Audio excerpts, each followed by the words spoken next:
একটা তোমাদের র্যাপিডো স্টোরি বলছি, আমার পার্সোনাল এক্সপিরিয়েন্স। আমি একদিন একটা এমন জায়গায় দাঁড়িয়েছিলাম যে ওখান থেকে কোনো ট্রান্সপোর্ট পাওয়া যায় না, লিটারেলি কিছু পাওয়াই যায় না। না যায় অটো টোটো বাস, কিছু ওখানে র্যান্ডমলি দাঁড়ায় না। আর জায়গাটা একটু অফবিট এরিয়া, তো ওখান থেকে যায় তো র্যান্ডম বেরিয়ে যায়। তো একটু ভেতরে সাইড থেকে আমি যখন মেন রোডে আসছিলাম দেখছিলাম ওখানেও কোনো র্যাপিডো ফ্যাপিডো বুক নিচ্ছে না। দেন আমি ভাবলাম যে ঠিক আছে চলো, কিছু না কিছু তো অপশন হবে। এবার আমি যেখানে যে দাঁড়িয়েছি তার ঠিক অপোজিটে একটা দাদা, মানে দাদা ছেলে যাই বলো, দাঁড়িয়ে আছে অনেকক্ষণ ধরে। তো আমি ভাবছি যে হয়তো উনি দাঁড়িয়ে আছে, কাউকে বুকিং ফুকিং দেবে, কারোর জন্য ওয়েট করছে, তো আমি ইগনোর করি। দেন আমি দেখছি উনি আমাকেই দেখছে, আমাকেই দেখছে, আমাকেই দেখছে।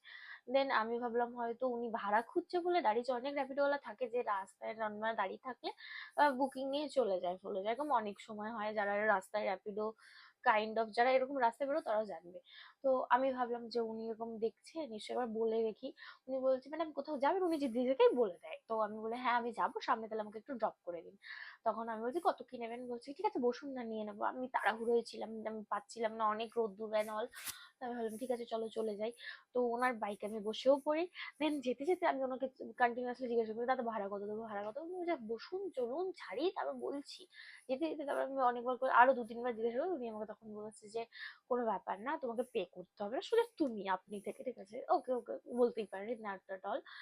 দেন উনি আমাকে বলছে যে তোমাকে পে করতে হবে না, তুমি সন্ধ্যেবেলা ফ্রি আছো, তাহলে আমার সাথে একটুখানি বেরোবে ঘুরতে, আমার আজকে বার্থডে হাবড়া চাবড়া বলছে।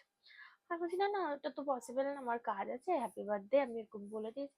তো তাও ওনার হচ্ছে না। উনি আমাকে কি বলছে যে এই সব কিছু বাদ দাও, তুমি আমাকে বলো বিকেলে ফাঁকা আছো কিনা, তাহলে তোমার সাথে বেরোবো, ঘুরতে যাবো। আর আমি বলছি না দাদা এটা তো কখনোই পসিবল না, আমি তো বেরোতে পারবো না। তো উনি তারপরেও আমাকে বারবার বলে, আবার আমার পার্সোনাল নাম্বারও চাই। আমি বলছি না তোমাকে আমি পেমেন্ট করে দিচ্ছি, আমার সময় হবে না তোমার সাথে বলবো, হ্যাপি বার্থডে নাহলে তোমাকে আমি একটা চকলেট কিনে দিচ্ছি, এরকমই বলেছি আমি। তখন উনি কিছুতেই রাজি না। তারপর আমি দেখছি আমার ফেসবুকে, মানে ফেসবুক আইডিও তার খোঁজা হয়ে গেছে। আর কি বলবো, এখন আমার ভিডিওটা সে দেখুক, রেসপন্স করুক, তারপর আমি বাকিটা বলবো।